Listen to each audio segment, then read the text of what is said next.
Ibu Mega waktu itu. Baik. Logikanya kan seperti itu.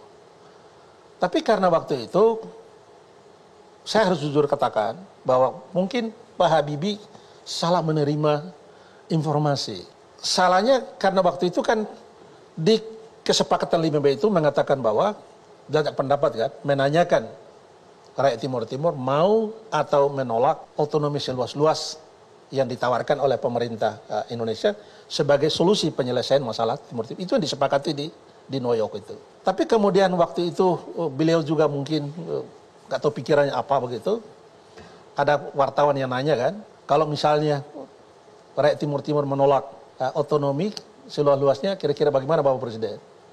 Beliau dengan spontan mengatakan bahwa kalau menolak ya sudah kita lepas baik-baik saja katanya. Nah, itu yang kemudian menjadi bola liar. Jadi itu yang merubah pernyataan beliau, itulah yang kemudian merubah semua kesepakatan yang dibuat gitu loh. Menurut Anda ya? Menurut kami waktu itu. Tapi kalau pertanyaan seperti itu, maka saya mau bilang bahwa sebenarnya Pak Habibie tidak jujur. Tidak jujur? Tidak jujur. Kenapa? Kalau seandainya waktu itu beliau jujur, mungkin tidak seperti begitu. Apa? Kenapa saya bilang begitu? Karena pejabat-pejabat UNAMED itu, dia punya pimpinan Ian Martin itu, Iya. kan juga baik dengan saya, selalu bicara dengan saya. Bahwa memang mereka datang itu bukan datang untuk menanyakan kepada rakyat Timur Timur mau atau menolak otonomi seluas-luas yang ditawarkan oleh pemerintah Indonesia. Jadi sudah ada agenda ya, setelah UNAMED masuk yang itu. dibawa oleh pasukan UNAMED. Ya, setelah UNAMED masuk. Jadi mereka mengatakan kepada kita, kepada saya waktu itu, bahwa mereka datang bukan untuk menanyakan kepada rakyat Timur Timur mau atau menolak Tapi otonomi seluas-luasnya. Mereka datang untuk memerdekakan Timur Timur. Disinilah tadi saya bilang bahwa tunggu, kenapa Pak Habibie tidak mungkin Indonesia nggak tahu. Kenapa Pak Habibie jadi nggak jujur? Artinya Anda Maksud yakin saya begini, bahwa Pak Habibie tahu tidak itu? mungkin Pak Habibie nggak tahu. Saya yakin, kami yakin bahwa Pak Habibie tahu. Kalau memang Pak Habibie tahu waktu itu, kenapa tidak terus terang saja kepada kami orang Timur Timur? Kenapa tidak panggil saja kelompoknya Sanana dengan kelompoknya saya datang ke situ menyampaikan kepada kami bahwa kalian tidak usah berkelahi lagi, tidak usah bertengkar lagi, kalian harus saling memaafkan antara satu dengan lain, karena memang Indonesia memang mau melepaskan kan enak. Ini tidak. Ketika kami datang menemui Pak Habibie, kami nanya, Pak Habibie, sudah presiden waktu itu, apa betul Indonesia mau melepaskan Timur Timur? Apa jawaban beliau? Beliau mengatakan bahwa persoalan Timur Timur itu sudah cukup panjang dan harus diselesaikan. Indonesia sendiri minta kepada PBB untuk menyelesaikan. Tapi Indonesia tidak akan melepaskan Timur Timur. Karena Timur Timur adalah harga diri, kehormatan bangsa Indonesia. Dengan bekal itulah Anda berjuang. Nah, kehormatan Indonesia. Dan bahkan katakan, jangankan setan, Tuhan sekalipun tidak akan menurunkan merah putih di Timur Timur. Pulang dan berjuang. Kami pulang dan berjuang. Tapi rupanya, misi UNAMED itu datang memang mau melepaskan Timur Timur. Jadi Anda disinilah tadi saya katakan bahwa tidak mungkin Indonesia nggak tahu. Jadi Anda mengatakan bahwa Pak Habibie yang paling bertanggung jawab di sini. Mestinya begitu. Karena apa? Beliau sebagai presiden waktu itu. Apalagi presiden bukan hasil pemilu.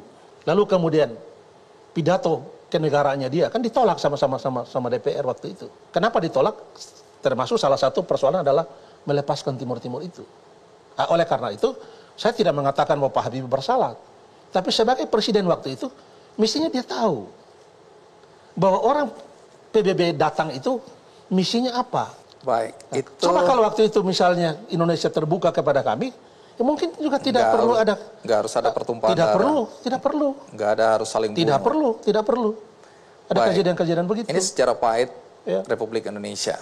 Dan secara pahit kemanusiaan. Iya. Ya. Omong-omong, setelah sekian tahun berlalu, apakah Anda pernah berkunjung ke Timor Leste? Saya tidak berkunjung ke Timor Leste dan saya juga tidak boleh ke luar negeri, ke Malaysia, Singapura juga tidak boleh karena saya masih dicekal termasuk dalam daftar 403 yang dianggap tuduhan serius crime itu. Jadi sampai hari ini saya hanya ada di Indonesia dan bagi saya ke luar negeri juga untuk apa sih? Tunggu, artinya kalau Anda ke luar negeri Anda bisa ditangkap. Ya katanya begitu. Siapa yang akan menangkap Anda?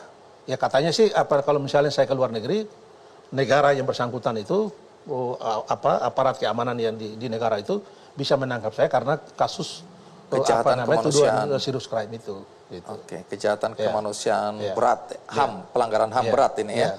Bagaimana hubungan Anda dengan musuh-musuh Anda musuh yang mana dulu kan? Kelompok-kelompok yang dulu pro integrasi. Kan musuh yang mana dulu? Musuh yang betul-betul mengalami dan musuh yang hanya ikut berteriak padahal tidak mengalami apa-apa. Itu misalnya dengan Gus Mau.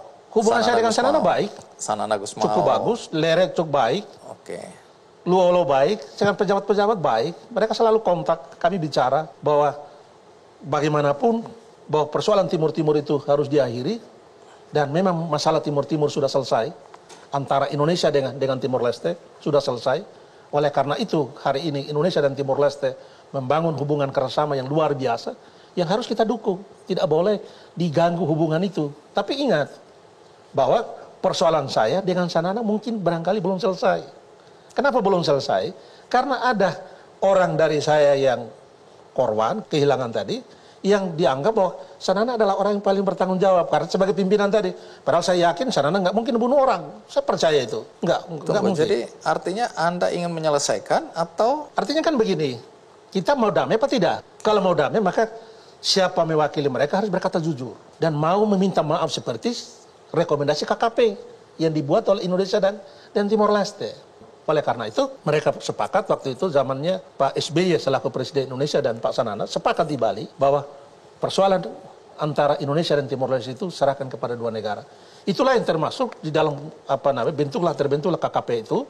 Lalu kemudian salah satu rekomendasi KKP itu mengatakan demikian bahwa Indonesia dan Timor Leste wajib mempertemukan dua warga negara yang bertikai ini untuk bertemu. Tapi sampai hari ini kan belum kami dipertemukan. Oleh karena itu, yang paling bagus itu demikian. Kita taruh saja 5 kursi di situ dengan kesadaran sendiri tanpa disuruh kita duduk saja. 5 kursi itu? 5 kursi itu untuk ada kursi yang kita tulis Fretilin, Partai Fretilin, ada kursi yang kita tulis Partai UDT, ada kursi yang kita tulis Partai Apodeti, ada kursi yang kita tulis Kota, ada kursi yang kita tulis Termalista. 5 partai ini harus memberikan penjelasan, pertanggungjawaban atas partai yang mereka bentuk yang kemudian orang saling membunuh antar manusia-manusia yang ada di dalam 3 partai itu. Kan seperti itu rentetannya. Tujuannya bukan untuk mencari siapa yang salah, tapi rekonsiliasi. Rekonsiliasi. Tapi kalau kita rekonsiliasi, kita tutup buku, kita bikin satu monumen seperti, katakanlah seperti yang di Monas itu, kita taruhlah semua orang-orang yang korban itu, baik dari kelompok pro integrasi, pro kemerdekaan, atau siapapun yang berkorban di sana.